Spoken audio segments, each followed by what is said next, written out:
precious unto His sight. Amen? Kayo po ang laman ng mata po ng Diyos. He don't want you to be perished. He don't want you to be punished. Noong unang panahon po, ang ginagawa po ng tao so that we will have to be forgiven. Sila po ay mag-alay po they will have to offer sacrifice unto the Lord, something without blemish. And there should be blood. That's the reason why nung nag-offer po si Cain, he was rejected by the Lord because his offering was rejected because there's no such a blood. Yung mga bunga po ng kanyang pananim, the first fruit of his labor. Ngunit si Abel ay he gave yung pinaka magandang tupa po para sa Panginoon because of blood. And the first murder that was recorded in the Bible is that when Cain murdered his brother because of jealousy, because Abel's offering was accepted by the Lord and Cain's offering was rejected by the Lord. Amen? Kaya they are underloaded at the time. For God so loved the world that He gave His only, ibinigay niya ang kanyang bugtong na anak, only begotten, literal, begotten. For God so loved the world that He gave His only begotten Son. Ganyan lang, pag siya begotten, siya po, binigay niya ang kanyang bugtong na anak. That's the reason why tayo pa ay gumagawa ng maganda. We are building a tower. Philosophy, sabi ba mga tao, you will have to come and join with our church because our church ay nasa Biblia, ito lang ang maliligtas na church dito sa lupa. They are even telling and they are even boasting that their church is the one who will have to be saved. No, religion is not a guarantee that we will have to be saved. That relation sa Panginoon. Amen? Religion and relation may malaking diferensya. Kaya sabi po nila, ito lang ang maliligtas na church. That He gave His only begotten. Ito. Ay, for God so loved the world, for God so loved the world that He gave His only begotten Son. At dito napako ang Panginoon sa cross. Because of sin, ang ating Panginoon na po ay napako po sa cross. Nasa libro po ng John, sabi po dito, chapter 3, verse 14 and 15. And as Moses lifted up the serpent in the wilderness, even so much the Son of Man be lifted up, that whosoever believeth on Him should not perish, but have an everlasting life. You'll have to remember the book of Numbers, yung mga tao po noon, they murmur against Moses and God sent a serpent in the wilderness. Kung saan nanggaling mga yon, imposible may mga serpent doon. But ang sabi po ng Biblia, what is impossible to God is possible. What is impossible to man is possible with God. And at the time na kinagat po ang mga tao, kinagat po ang mga ahas ng mga tao, at sila marami po ang namatay. Nang namatay po ang mga tao, oh please Moses, you will have to intervene as against God. Ang sabi pong Panginoon, you will have to lift it up. Yung sabi ni Moses, is a brazen serpent. And you will have to tell to the people na, whosoever will have to see that serpent, sila po ay naliligtas. Amen. Ganyan po ang nangyari dito. Kaya ang sign po ng mga didisin ay isang ahas po pa ganon, di ba? Yan po.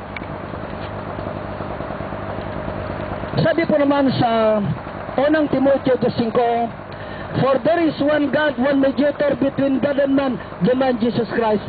Ang ating mediator po ay ating Panginoon. He is mediating us now.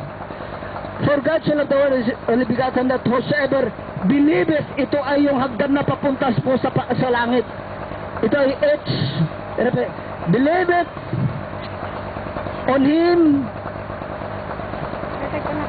should not perish. Should is H O U L D.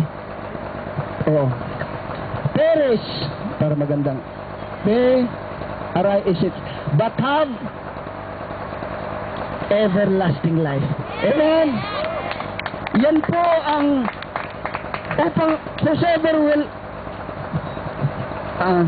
believeth on Him, kung sino pang naniniwala po sa Kanya, yan po ay ang hagdan na patungo sa kariyan. Paniniwala sa should not perish ay hindi po siya mawawala. but have an everlasting life. May ibig po dito, in order that we are assured with everlasting life, A represents accept. Will have accept. Panginoon, I will have to accept you now as my Savior and Lord. Ikaw na po, Panginoon. You are the one who will have to, you are my Lord na, Panginoon. Ang Lord, ibig sabihin, kung ano man ang kanyang sasabihin ay, yan ang masusunod. Amen? Believe. Naniniwala ko sa iyo, Panginoon. You are not only a God that promise, but you are also a God that fulfill His promise. At ngayon, Panginoon, whatever yung sabihin mo sa akin, I will have to do it, Lord, because you are now the Lord of my life. ABC, we must have to confess our sin. If we confess our sins, He's just unfaithful to forgive our sins and to cleanse us from all unrighteousness. Amen?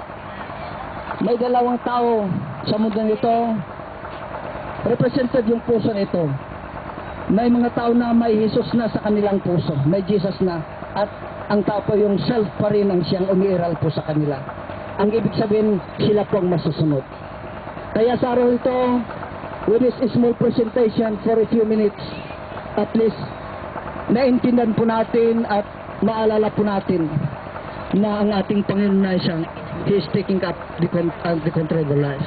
I will like to repeat, everlasting life is not, we cannot only acquire by doing good things.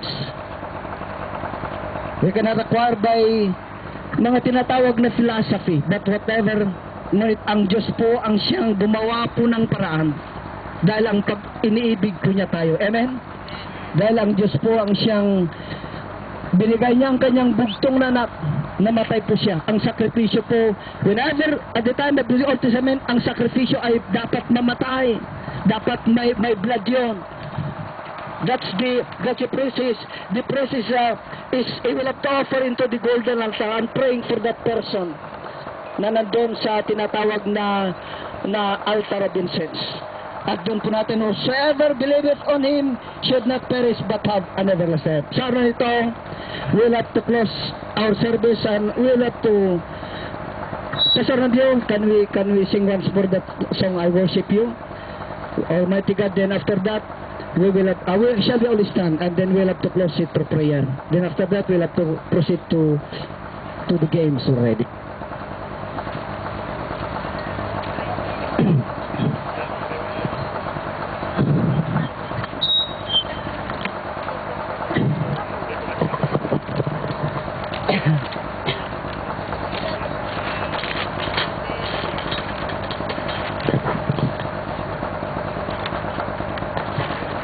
Ay, yung Patterson na lang. Patterson!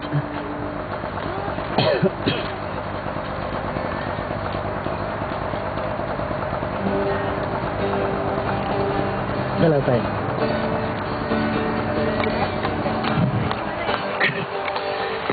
We will sing together this Patterson as a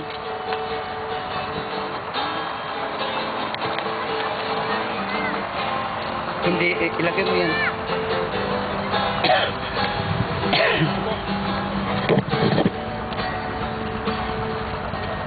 Beautiful Lord, wonderful Savior, I know for sure all of my days are held in your hand, crafted into your perfect plan. You gently call me into your presence, guiding me back. Your Holy Spirit takes me there, Lord, to bring all my life through your eyes. I'm captured by your